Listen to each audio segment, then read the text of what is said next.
And he turned the tables with his two very good tweets on Friday, talking about raising tariffs and implementing in any sanctions that we need to. Maybe perhaps if you're in the Trump camp, you would agree that those are two very good tweets. If you're in the crypto camp and you got liquidated out there, you're saying, what the hell just happened? And why the hell am I out of money now? Today's episode is brought to you by Trustless Media, pioneering the first way to bid, win, and trade ad space as NFTs in your favorite creators. You can bid now to unlock ads just like this in Coinage or other premium creators like The Rollup or Thinking Crypto at a 90% discount. Head to auction.trustless.media to bid on ads today and even get paid if you get outbid. Welcome in, everybody, to another episode of Coinage. I'm your host, Zach Guzman, coming to you live from our Brooklyn studios here in New York City as we are continuing to track the wild swings in the crypto market after President Trump went full nuclear on Friday at the close. A very interesting time to tweet, or I guess truth, what he truthed at the time, which was full-on economic war, shall we say, with China, before eventually backing off slightly, and indeed China also backing off slightly over the weekend. So a lot to dig into today. Might as well just bring up the charts and just let that story play itself out, or at least let the chart communicate what we've been watching here. As you can see, Bitcoin rebounding slightly after dipping to below 110 over the weekend. We have reclaimed 114,000, but still a long way to go to get back there to 121, where we were before all of this started playing out last week. And really, honestly, Bitcoin's only one part of the story, because if you do look at other assets that we've been looking at, way worse when you think about what happened in the liquidations that occurred on Friday. It was one of the largest liquidations, in fact, the largest that we've seen play out in crypto's history. I want to go back to the headline over here because the Economic Times, I think, does a good job of just putting it into perspective. But it was $19 billion is what we saw wiped out in longs, getting caught up in this. The market's still digesting what exactly happened. We're going to dig into what best guesses look like here. Of course, perhaps not surprising. If you remember our coverage of the Terra collapse, a lot of, I guess, similarities and fears drawing us all the way back to 2022 when we saw that all playing out with USDe on Binance, some of the decisions there around Oracle pricing and liquidation cascades that occurred. Also, some other decisions that may have protected others, but equally could potentially lead to bad outcomes if we are to see the same thing play out again. So a lot to dig into on today's show, but I guess maybe before we dig into all of that, we might just back up. And for those who somehow weren't glued to your screens or watching it all play out on Friday, maybe we go back to, well, I guess I can't remember which truth post we have, Texas. Of course, Trump had basically two truth posts to dig into. The one where he announced 100% tariffs on China and essentially escalating tensions with them around the Terra front and trade front. But then also, equally, on Sunday, basically called it all off. And that was, I think, the one that we have. If you want to bring up that truth post, Texas, and just look at basically what what President Trump said to essentially call off the dogs yesterday, which is what triggered some of this rebound here. It was Sunday morning, I believe, in terms of when we saw this, maybe a little bit after noon.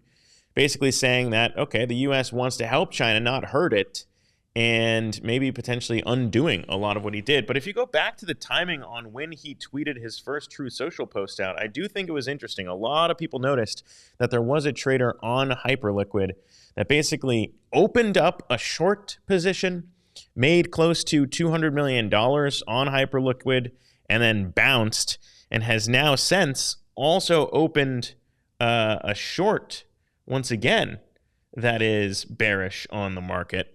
And so that has some people looking into, all right, maybe we're not out of the woods just yet, which is basically the camp that I'm in.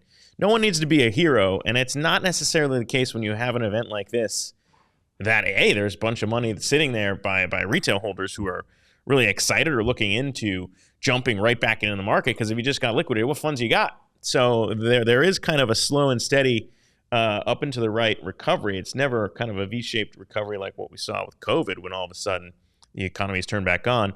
Texas, we can bring up this headline over here too, which is looking more at that trader who decided to short things basically right before Trump put out that post, and investigating why they're bearish now again.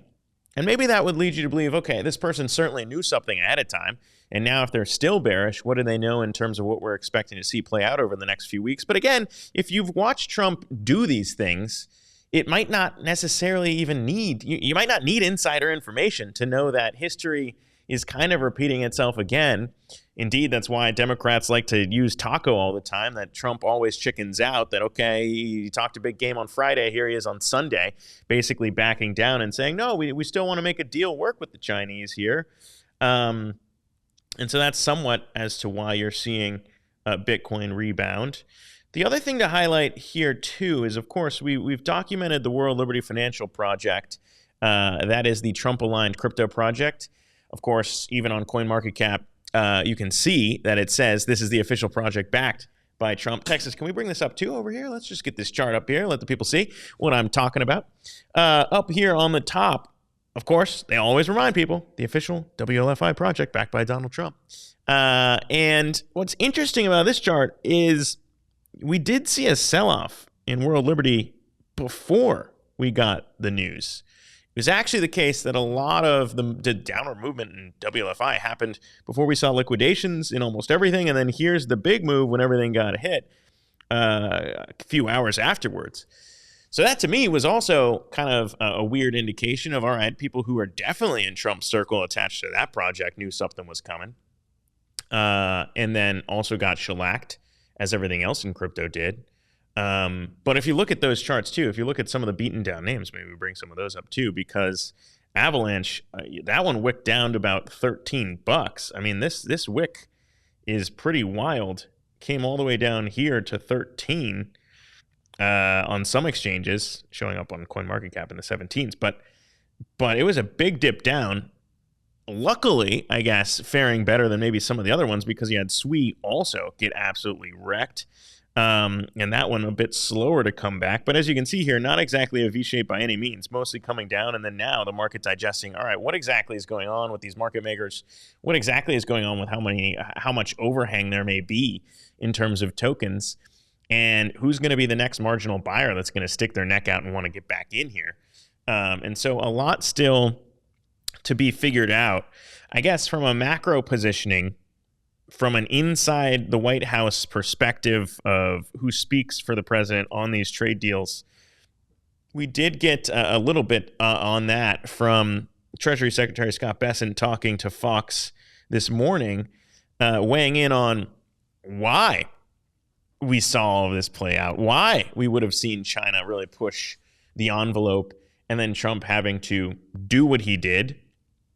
And we'll discuss this in a little bit more detail on the other side of the clip, but just want to play what we heard from Treasury Secretary Scott Bessent just to kind of reset and think about where we are in that cycle of Trump going hard, Trump backing down, basically having chop for a few weeks before we all know there's going to be an eventual celebratory look at what Trump has done to fix the trade issues that, guess what, were kind of sparked by his own tweet on Friday. So let's just take a listen to what Treasury Secretary Scott Bessent had to say this morning.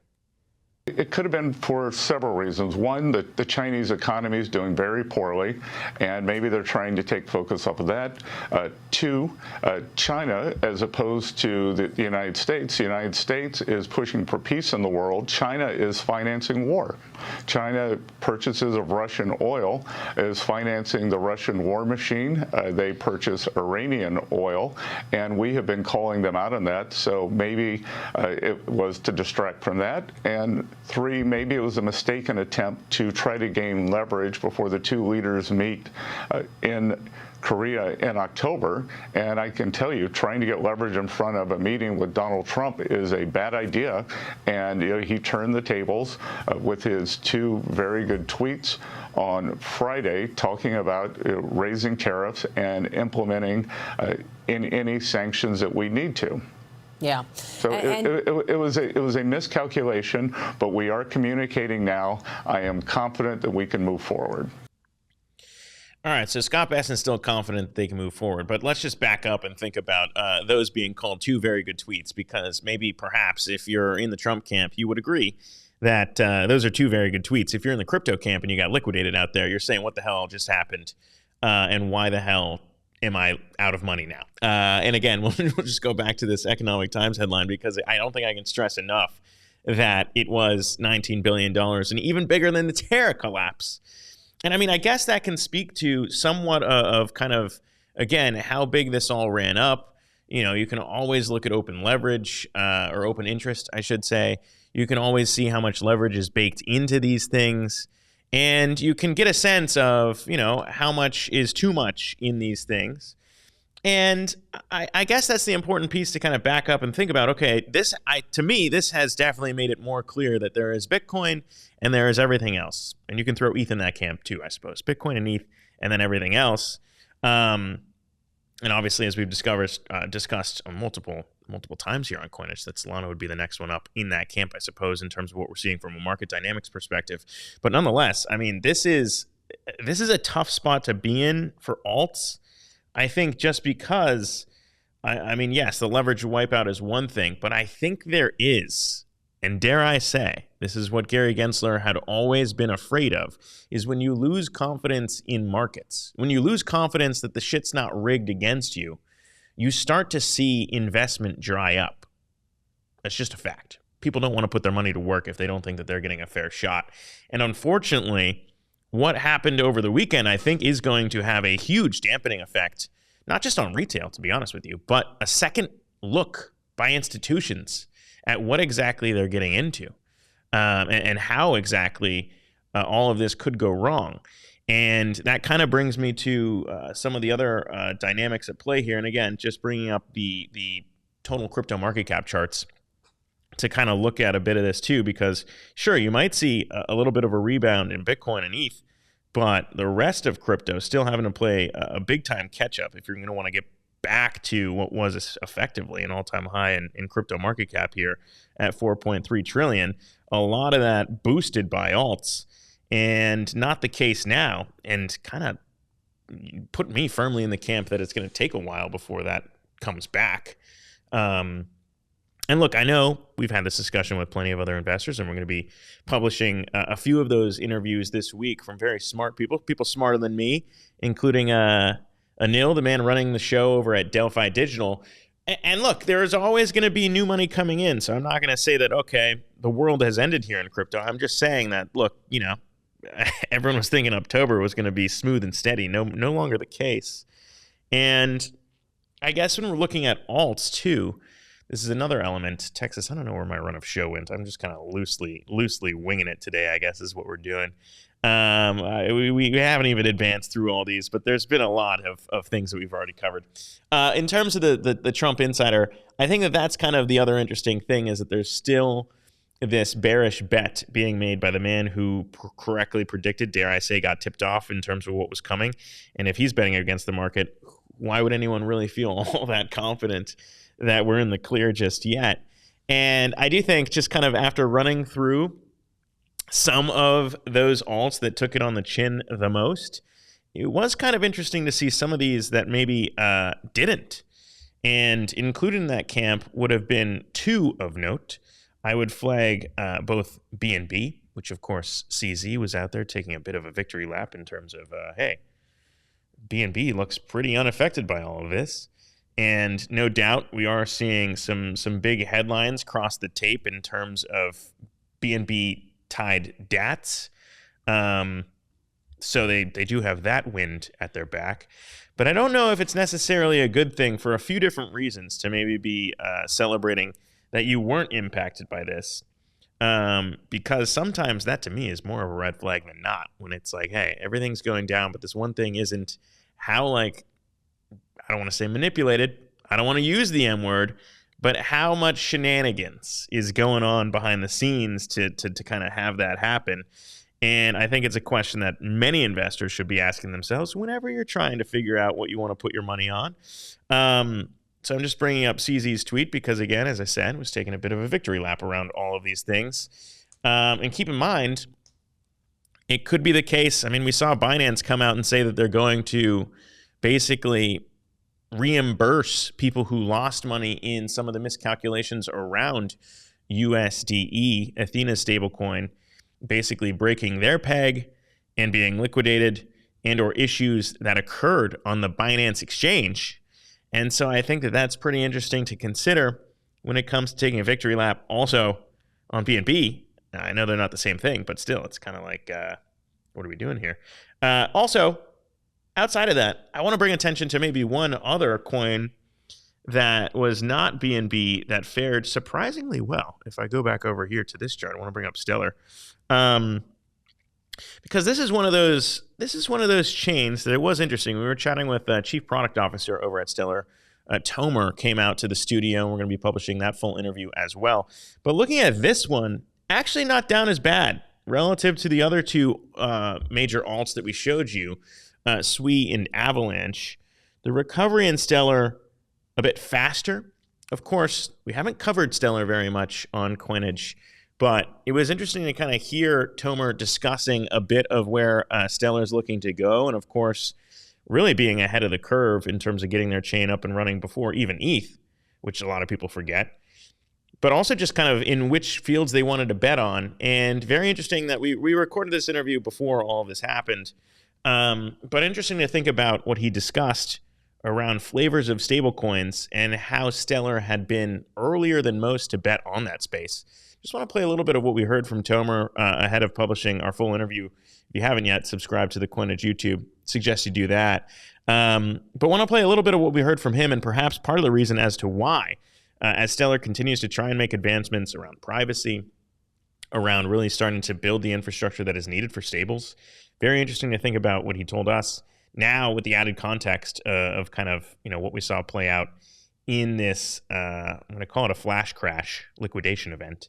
But take a listen to what we learned from Stellar's CPO, Tomer Weller, in this little clip right here. The exciting thing for us is that we've always envisioned this space as having like many different assets, many different stable coins, both in terms of like different dollar stable coins, but also like different currency denominated stable coins. But it was kind of like disappointing throughout the years to see that we were basically stuck with like two flavors of dollars, and that's it. And I think that right now we're seeing a lot more interest, and so it's like the Stellar vision is actually starting to play out. We're very excited to see, like we're seeing on Stellar, Mexican peso stablecoin, a bunch of other. LATAM is like really big, like we said, and so we're actually starting to see Forex going on chain, and we're also starting to see various yield-bearing assets, whether it's like yield-bearing stable coins or bonds. There are some very exciting projects around that in Stellar in the space. And so I think that this evolution and moving away from like a one-size-fits-all into a like purposely fit asset for use case, I think that's like very exciting. So, I mean, I think, with what Stellar's been building and the idea of that meta stablecoin certainly not slowing down, I think that we are going to continue to see experimentation with certain things. And very interesting to see, again, a stablecoin at the center of what we saw play out on Friday, mainly USDe, and what, the oracles that certain platforms use to look at USDe. I think that was pretty interesting because definitely did see a deep peg that always gets people on edge for sure. And that was definitely part of the story here, again, in using USDe in collateral, auto deleveraging, kind of the way that all of these engines work to basically say, hey, the value of this thing, whether it's a stable coin or otherwise, is going down. We got to liquidate you. And seeing those lessons be learned again and again. Important to consider some of those trade-offs in how you might want to police that or kind of, I guess, send that into effect depending on, who you're trying to protect. If you're trying to protect for flash crashes and you say, look, everything's going to recover, so why don't we just act like this isn't a big deal? That's what we saw basically at Aave. Aave effectively took a victory lap saying that, hey, we just hard-coded USDe to $1, so it's all chill and nobody needs to worry about any of this. And I'm not entirely sure that that's going to be a smart decision in the long run, because that introduces an attack vector in its own right. Anytime you peg something to $1 when it's potentially not worth $1, there's a huge, massive target for anyone who has capital to exploit that. And so it's a lesson that has been learned time and time again, not even just in crypto. Of course, it's also what we talked about in the Terra collapse.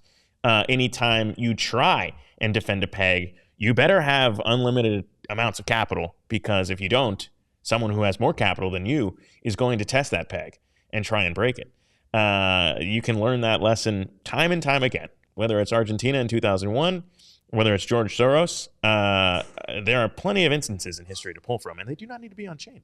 And when they are on chain, as we saw play out on Friday, these things move incredibly quickly, more quickly than I think a lot of people appreciate in terms of how you even try and stop it once it starts.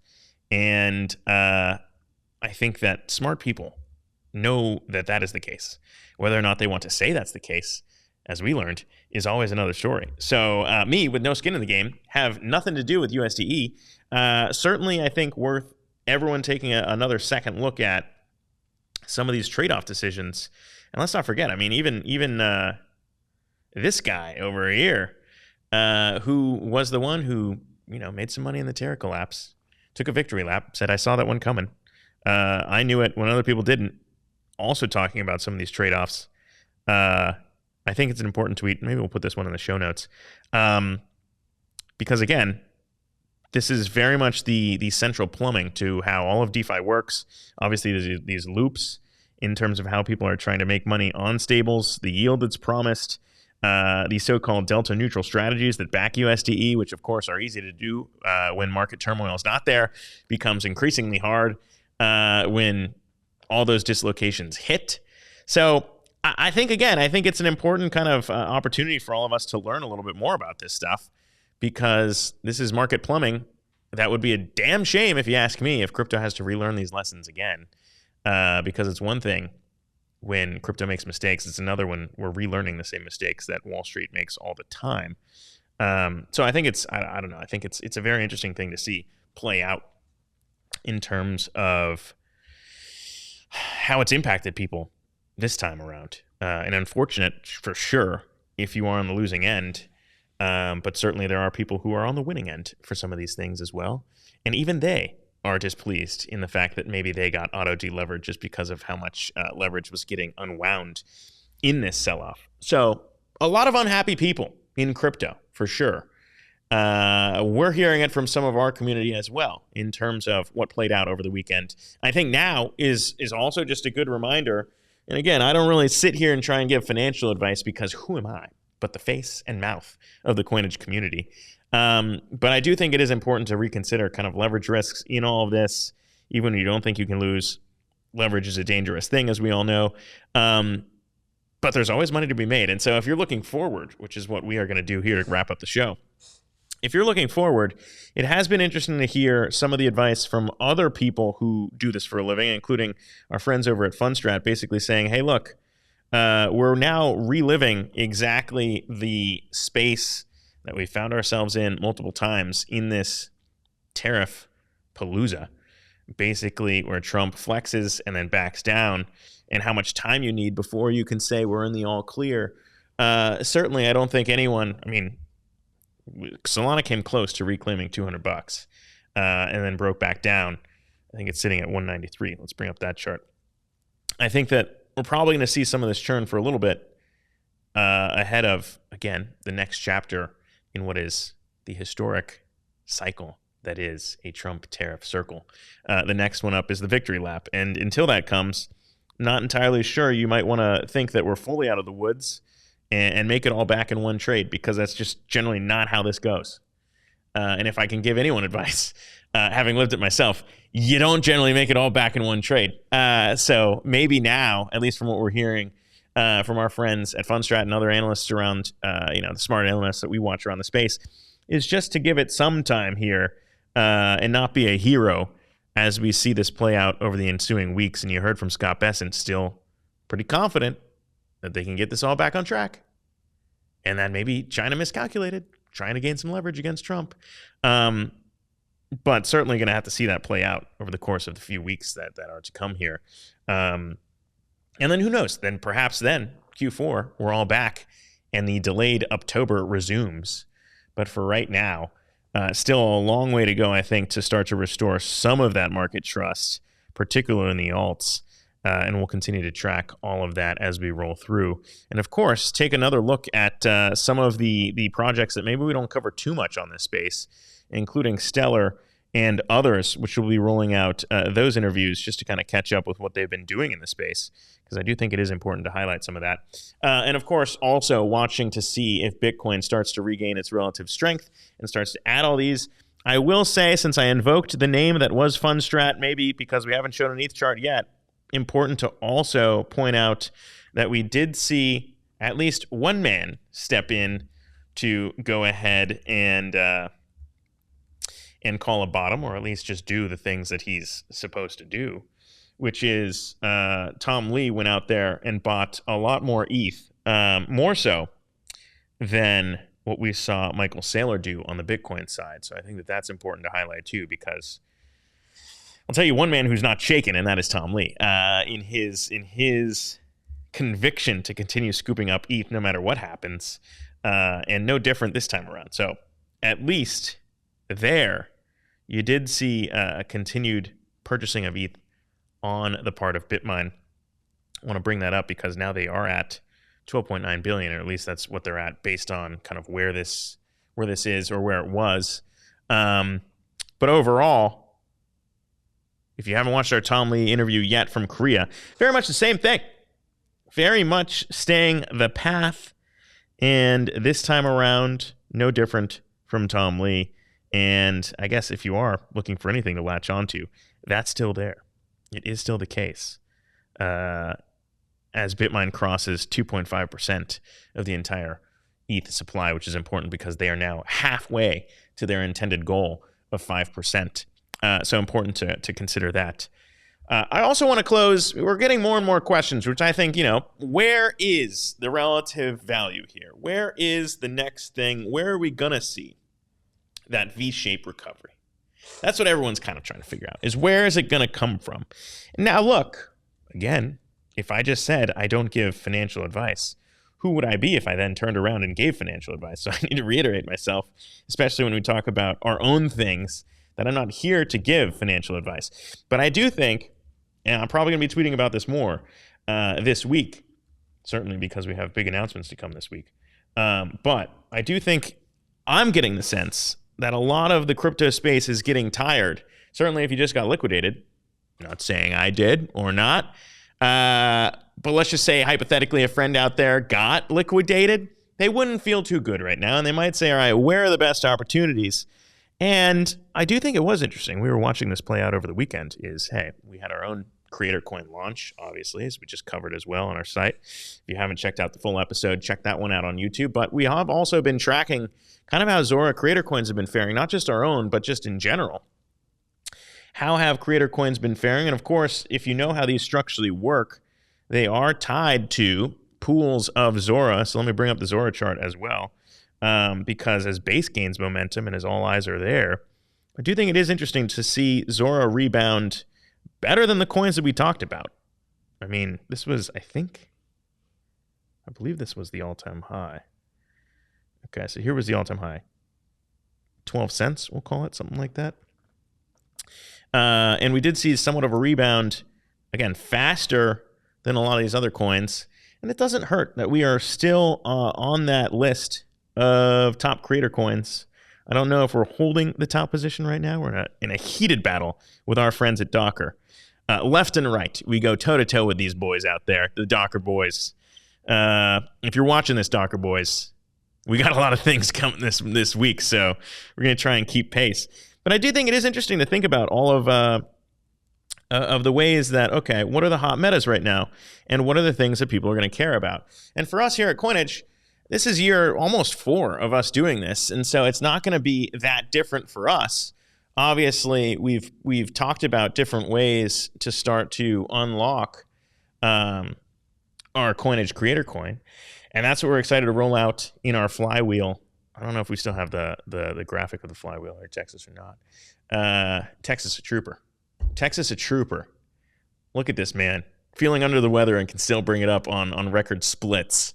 But nonetheless, we continue to push forward on our plans. There was a bit of an announcement in our episode that documented why we climbed the leaderboard as one of the top creator coins. As I'm saying this right now, the top creator coin on Zora.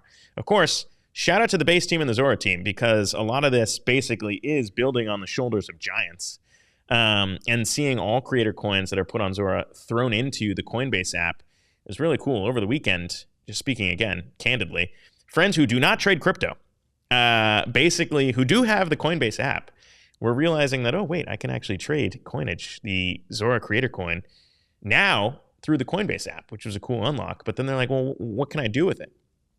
And that's what we've said we're going to do this week, which I think will be really exciting, is, of course, as a community-owned show, if you're watching this right now, you might not know, but you're helping us burn Play Button. So Play Button gets burned every month based on how many views Coinage gets. But the other thing that you may not know is that Coinage is community-owned. And so basically, this is one question that we're going to have to keep answering, is who actually owns Coinage and all the IP of what we put out? Well, the answer to that is our members in our community-owned co-op that's all built on chain. So you mint an NFT, you become a member, and you join our co-op. And for a lot of cool reasons, co-ops can do all kinds of things, including co-own things together, and reward active members with patronage dividends. And so that's what we've done here at Coinage. And the cool thing is that now we're plugging our creator coin into all that, allowing people to mint at a 30% discount. So some real savings to be had here in using our creator coin. And again, this is not the end-all be-all. This is merely an invitation now for 100 people to start to use their Coinage creator coin to become actual co-owners in what we've built, which I think is really cool, because again, you can't really do a lot of this flywheel stuff, just as Sailor has shown. You can't really start to turn that flywheel if A, you don't have an asset that's scarce, which again, there's only 5,000 NFTs to let anyone co-own Coinage, Caucus NFTs that is. And if you don't have that, you can't really start to build the flywheel. And that's something that he's unlocked with the scarcity that is unlocked by Bitcoin. And everything else that he's done. And similarly, we are about to connect our creator coin with what we've already built over the last 3 years. And so I think it's a really cool opportunity. We're already seeing some people, it's been fun to also see the mint start to pick up, because some people don't want to wait, which is also fun, because guess where that money goes when people do mint? Into our DAO. And so you can start to see how the flywheel begins to turn. And I'm just excited to be along for the ride, because now we've gotten much closer with the Zora team, which means, I guess by extension, we've gotten much more closer with the base team. So if you haven't yet, go watch the episode. I'm going to stop talking. This will conclude our Monday episode per usual. You can check out all the big headlines in Web3 at coinage.media. And of course, if you don't want to wait to use Coinage to mint at a 30% discount, hell, man, why don't you mint right now? You can go to coinage.media/mint to handle all that and join our co-op as is. And we'll be waiting in our token-gated Telegram to chat all these things, chat trade ideas, chat everything together as a community. But for now, we'll leave it there. I'm Zach Guzman. For everybody here at Coinage, signing off. Thanks again. We'll see you again soon.